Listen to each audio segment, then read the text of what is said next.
Ya, pemirsa, setelah mengamati perdagangan saham di Bursa Efek Indonesia, kita akan menuju Jakarta Futures Exchange untuk mencermati perdagangan komoditas.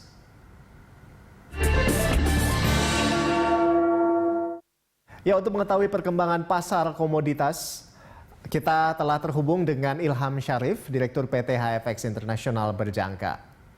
Iya, selamat pagi Pak Ilham. Selamat pagi Pak Orlando, selamat pagi pemirsa TV Berita 1. Iya. Nah ini Pak, ini harga emas pada perdagangan Senin malam waktu setempat ya ini turun lebih dari 4% karena berita uji coba vaksin Pfizer. Nah ini bagaimana pergerakan emas hari ini Pak? Apakah harga emas akan terjun ke 1.800 per troy ounce ini bagaimana? Iya, kita review dulu Pak Orlando untuk bursa kita minggu ini ya dari tanggal 9 ke 10. Untuk volume transaksi itu terutama kalau kopi cukup signifikan naik ya dari tanggal 9 58 menjadi 760, kemudian kopi robusta kosong, olein itu mengalami penurunan sedikit sekitar 120-an. Gold ini mengalami penurunan signifikan dari 2.800 volumenya menjadi 1.456. Kemudian harga juga turun semua nih Pak, dari kopi Arabica 1.050, untuk olein Rp25, kemudian dari emas sendiri Rp45.000. Jadi dengan level harga bursa 900.000 di lokal kita sekitar 854. Kalau saya kurs dengan pergerakan Senin kemarin kita review ya, mengalami penurunan sekitar 1.000 poin ya Pak. Itu ini market memang dengan banyaknya fundamental yang menarik membuat spekulator luar biasa Pak. Cerdik sekali mereka.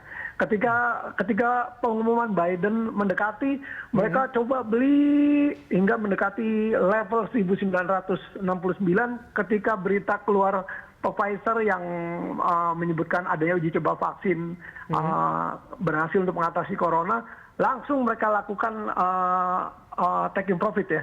Mereka melakukan sell position hingga sampai menyentuh di harga 1850. Kalau untuk break ke 1800 tidak cukup mudah karena di sana ada support yang cukup berat, ada harga level yang bagi buyer akan masuk kembali Pak.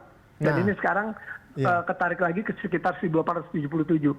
Nah ini yang kita lihat kalau untuk pergerakan harga emas, ketika ketemu ekonomi stabil dan tidak ada gangguan stabilitas perekonomian dunia baik, ya tentunya orang akan kembali lagi ke risk appetite, ke saham-saham ya Pak, ya, ke pasar modal. Nah, itu yang kita lihat sekarang pergerakan emas Pak.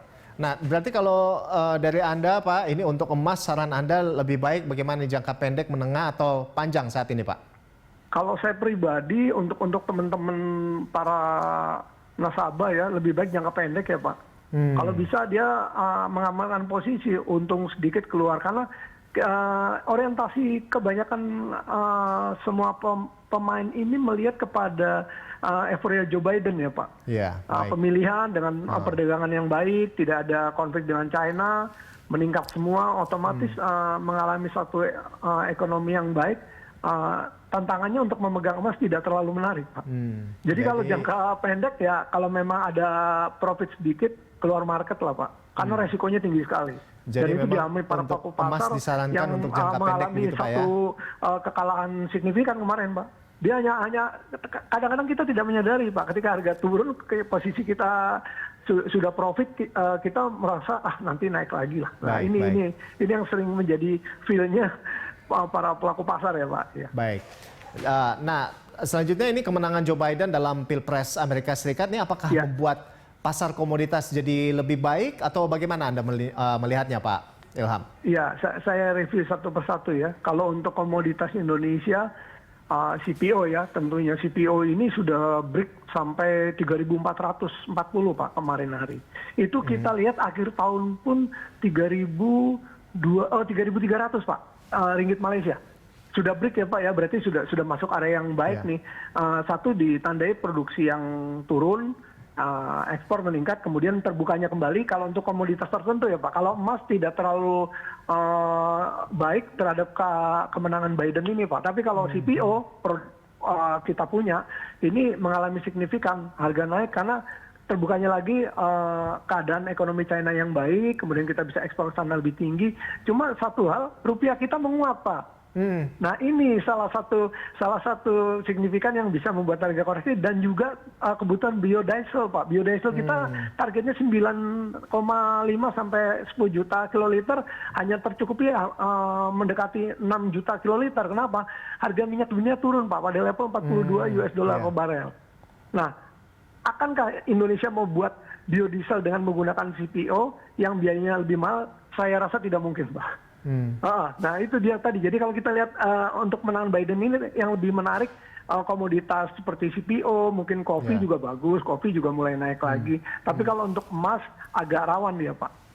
Untuk harga untuk nembus ke level di atas 2.000 lagi tidak begitu mudah. Waktu itu kita bicara dengan Pak Rolando targetnya 2.200 ya Pak akhir tahun. Tapi dengan keadaan kayak gini ya cukup berat nih Pak. Iya. Oke. Baik, terima kasih Pak Ilham atas informasinya. Dan pemirsa, demikian tadi Ilham Syarif, Direktur PT HFX Internasional Berjangka.